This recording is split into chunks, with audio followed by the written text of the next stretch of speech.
Hello and welcome back to another episode of the Bobby and Beardy Show. I'm Bobby, he's Beardy. There are time codes below, should you want them. There's also a 1-minute review of Wicked, the film we're talking about today, in the description. Check it out. Beardy, plenty to talk about.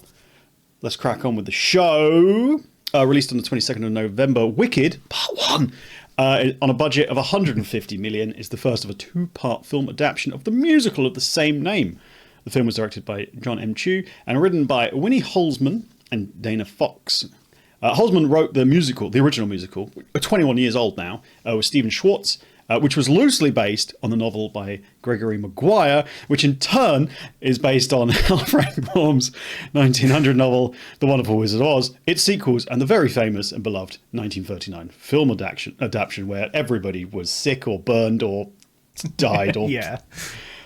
Basically, if it's lived or breathed or was considered between 1900 and now, it's probably adapted into this film somehow. Your great-grandma's grocery list is definitely in there. I saw it for certain. The film stars Cynthia Rivero and Ariana Grande, with Jonathan Bailey, Ethan Slater, Bowen Yang, Marissa Bode, Peter Dinklage, Michelle Yeoh, and Jeff Goldblum in supporting roles. The worldwide box office is already 164 million. If you'll pardon the pun, a wickedly good opening weekend. Very good stuff. No, it's doing really quite well. Before you tell me the story though, Beardy, because I've forgotten and I need you to remind me the basic story of what's your opinion on musicals in general? I don't think we've ever discussed them. No, we have once. We discussed it once when you came to visit and we were walking out of the curry we went to have and we were talking about The Greatest Showman. Oh, yeah. Okay. That's good. It's a good one. Yeah.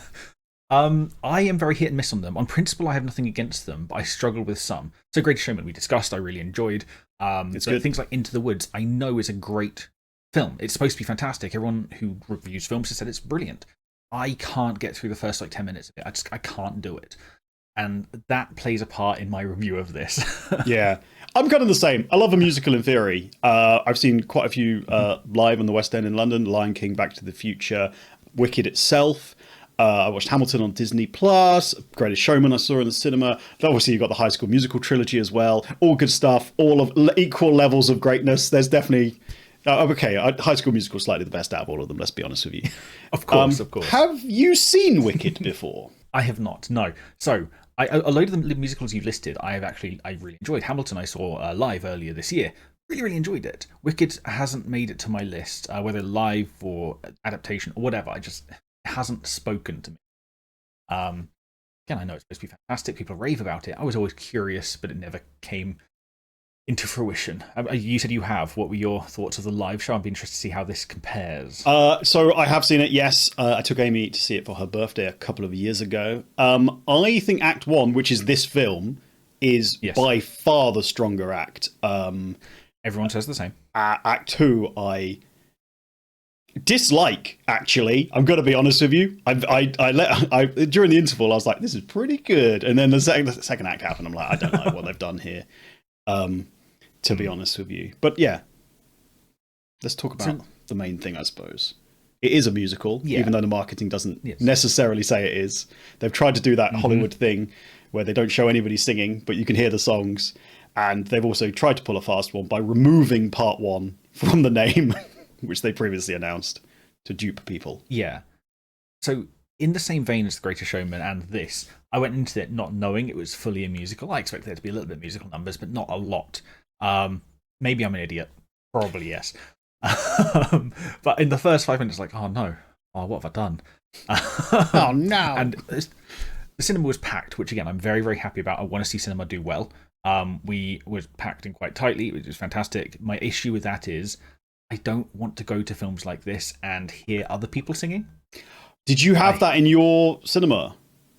We did. Oh, no. Yeah. Because I also had a busy cinema. We went to the 16:10 showing, which is usually Ghost Town hour, before everyone probably finishes work and school and things. But it was quite full, not fully packed. Probably about half full, to be honest with you. Unfortunately, that did mean we had the people who don't know any cinema etiquette, the whisperers, the feet tappers, the constant toilet needers. You're like, I've seen you go to the toilet 3 times now. What's going on here? There's something suspicious happening. But thankfully, no sing-along divas. I'm so sorry you had that. I'm so sorry. Right behind us. Oh, no!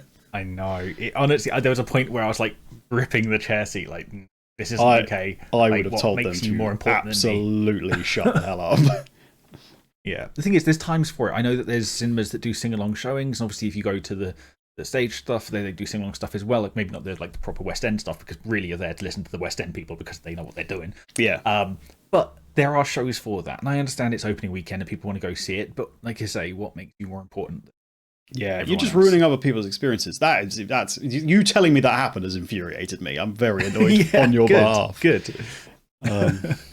Yeah. So, do you want me to go through a little bit of a rundown? I think I know everyone pretty much knows the story. I've totally forgotten. And can you tell me the whole story? Can you tell me the whole story? Because the opening line is, let me tell you the whole story. So if you can tell me the whole story, please. The whole story is... I'm not going to do that. It's very, very long. Well, you can't do that because they haven't told you the whole story, can you? It's a big joke because it's only part one. Obviously, the idea of this, it's The Wizard of Oz before the acts of The Wizard of Oz. So it's Linda, and Elphaba, thank you, kind of before the events, how they kind of met each other and the learnings, Shiz Academy, and what is happening with the wizard. And that's basically the setup. Everything else is just... It's going to sound bad, but it's just filler. But it's good filler, don't get me wrong.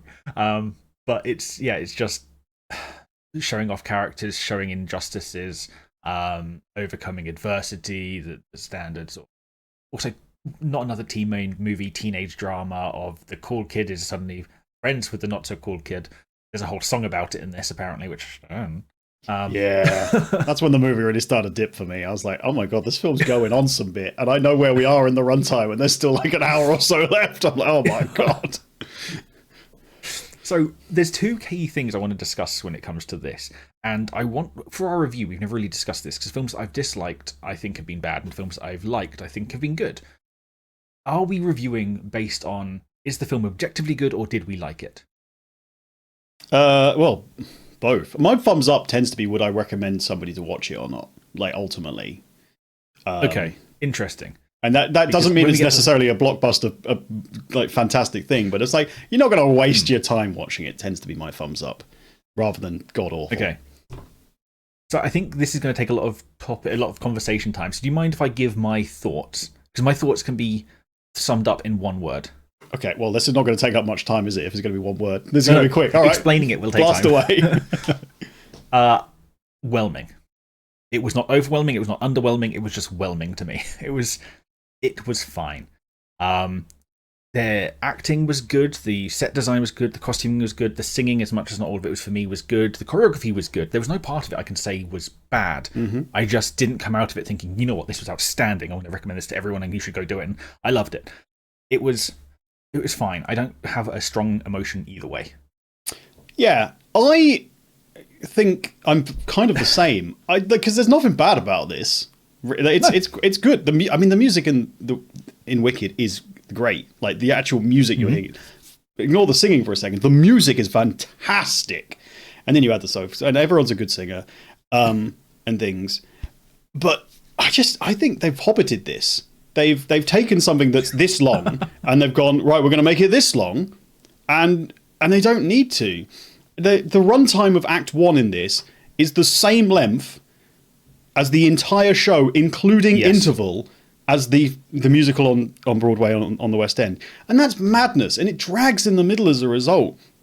Like I said, when they start becoming friends, essentially, is when I was like, oh, hang on a minute. And I started trying to calculate, when are they going to sing Gravity, the best song? And it's a while away. And that started annoying me, because I was like, I just want to hear the best song at this point. Also, while I'm on Gravity, I don't know if I'm misremembering it, but I swear it was longer when I saw it live. I don't know if they've kind of chopped it up or trimmed it down, or if I'm just going mad, but it didn't have the same impact. Because that's the song I sing, like, in my head. I honestly, like I mentioned, I've not seen the show, but I thought the exact same thing. I was like, oh, this seems... again, this part was slightly underwhelming. I've heard people talk about this and how, like, the gravity of it and this big sort of expelling of emotion and the change in tempo of the entire show, film, whatever. And it was, okay. again, fine. It's a little bit short. It feels like it's been cut and pasted, and a little bit's missing. Yeah, like they've just chucked in extras, like beats and things of like acting and stuff, just to like fill it out. And I don't think it's needed as much, to be honest. I think there's a lot of good things about this film. I think the entire cast is pretty solid. I'm not really a big fan of Ariana Grande, if I'm honest. She's phenomenal at singing, but acting wise, I'm like, I take it or leave it. Not for me. It's fine if you love it. That's fine. Jeff Goldblum as the Wizard is fun. He's a bad dude, quite frankly. The Wizard, not Jeff Goldblum, as far as I'm aware. I enjoyed Lord Bridgerton being Lord Bridgerton. That's good stuff. Yep. The rest of the cast, it's all good. And like you say, it looks good. It sounds good. It is good. But ultimately, my full review of this, if I'll just cut straight to the chase, even though it will cost you infinitely more money, just go and see it in the theatre. It's better. It's a better experience. Can I, on one key point, disagree with you? No. I'm going to exactly flip the tables on the Ariana Grande thing. Like, okay. I don't think realistically, some of the time, her singing's not for me. Whether it's technically good or not, I think that she's one of those overcomplicates singing for the sake that she can overcomplicate singing. It bothers me. Now, it maybe works in Wicked and in stage shows, stuff like that. Fine. But I think that her character, her acting in this was brilliant. Oh, okay. For me, the absolute highlight. I think that she did the balance of being funny, clueless, vapid. That whole energy worked really, really well for me, and I think she did it really well. And she was really on cue with the physical comedy as well as the dialogue comedy. To me, she was fantastic. Obviously, I'm a huge fan of Jeff Goldblum as well. I think Cynthia Erivo does amazingly. Michelle Yeoh's character, no one is bad. And again, Peter Dinklage, I think for the GOAT, outstanding. There's no part I dislike. It's just it didn't hit me as like, oh, this should be an epic. This should be in the same category as Dune and other stuff this year. It should be that massive movie, and it just fine. I think it just takes slightly too long to say what it has to say. Honestly, I think it's a weird one because I didn't hate it. I quite enjoyed it in a way, but I still think they could have just nailed it better by not, padding it out as much. There is one scene where Elphaba sees her younger self in a reflection. I'm like, I don't need this. For me, there's parts of it that, and I'm assuming they'll go for it in the second act or part 2. But the parts with the animals, with the whole subterfuge of what's happening there, is a lot more interesting to the stuff that we saw a lot of. I would prefer less of this stuff and more of that stuff because that's more gripping, especially for people who haven't seen a stage show or aren't hugely interested. That's a sub-storyline that's really, really interesting. And it's kind of, again, I understand that the whole thing is being swept under the rug and theoretically brilliant at doing it in like a meta way, but I kind of wanted to know a little bit more, and you get so little of it. Yeah. Parts that could, little snippets. Yeah. I'm just a bit concerned for the next film because it's coming out next year, part 2. Presumably it'll be another 2.5 hours. And it'll be 2.5 hours of the act I didn't enjoy. So I have a feeling I'm going to give this one a thumbs up. And next year I'm definitely going to give it a thumbs down. Unless they absolutely surprise me. And like, I am so ready for them to be Wicked Part 2, Part 1. And be a Part 2, Part 2. They just break it up into more chunks. I kind of want to talk about what I don't like about Act 2, but I can't because that's spoiling a film that isn't even out yet, and things. So we'll save that for next year. I think we do thumbs up, thumbs down now, and then we go into the spoilery bit so we can deep dive a little bit. Okay, it's going to be it's a thumbs up from me. I just wish it wasn't so flipping long, to be honest. Doesn't need to be. I think because it is technically a good movie, I'm giving it a thumbs up, but it's one that I do not have any will to go see again. Yeah. I just care. So personally for me, I didn't like it because I don't come out loving it. But technically it's very good and I can't see parts that are wrong with it and I don't know how it compares to the stage show. I would recommend seeing the stage show and then leaving in the interval, personally. I'd actually recommend going to see The Lion King or Back to the Future, the musical, or something like that. Personally, enjoyed those far more. On stage. All right, spoilers. So all I can go off for some of the spoilers, I'm taking some people as at their word for what actually is going to happen. But I felt like the entire final scene, obviously all of this is massively telegraphed. We know that Oz, the Wizard of Oz, is powerless and useless and needs help. And I got other theories about that, which we'll discuss. But the entire final scene, again, it's really, really dragged out. She is very slowly walked to it and still figures it out slowly, in my opinion. And then her trying to get away is not particularly tense runaway scene where you don't know who's friend and foe, and is Ariana helping or not. And then the final part where she realizes she can fly, and that last song, it all feels weird. And then, correct me if I'm wrong, the whole point of that scene, she does the big, like, heavy note that everyone knows. She's in the sky, and then it cuts to black. And then in this, it doesn't. It carries on with her flying for a bit. Yeah, which she does at like supersonic speed and stuff, which I was like, yes, I don't know why you need to. It. Yeah, it doesn't. It kind of. Yeah, it doesn't end where it should. It kind of. It lingers around a bit, doing stuff. I'm like, what are we still here for? Yeah, I mean, I meant to say this in the spoiler-free section, but essentially, Act 1 is set pre-Wizard of Oz, and Act 2 is set around Wizard of Oz. Like, it's kind of like happening just before, just after, during, just after kind of stuff. So it gets a bit messy later on with timelines and stuff. But yeah, this is the good bit, and where they can be more free and just do stuff, and they just, I don't know, yeah, they just meander a bit. That's my review. They just meander a bit. It's good, but they just meander a bit. No, I completely agree. Like I said, I can't fault any part of it. There's parts that I don't particularly like the singing is good. It's fine. I don't like when they go particularly operatic, and I'm really into the opera. I went earlier this year. I'm that guy. But I grew up with a little bit of opera, and I still couldn't clearly make out what Ariana Grande was singing, especially at the beginning. The opening scene when she's in Munchkin Town or whatever, I must admit, I was like, oh, I'm not sure about this at all. But it moves past that section. I'm like, okay. It does. But I struggled to kind of click with that. I'm also, the big thing I'm not a big fan with musicals and stuff like this, everyone in town happens to be dancing exactly the same, which, fine, again, I understand it's done for part of the story, but you can't even get like your uncles and whatever to do the YMCA or the Macarena properly when everyone knows the dance, and then there's people who don't know. It bothers me.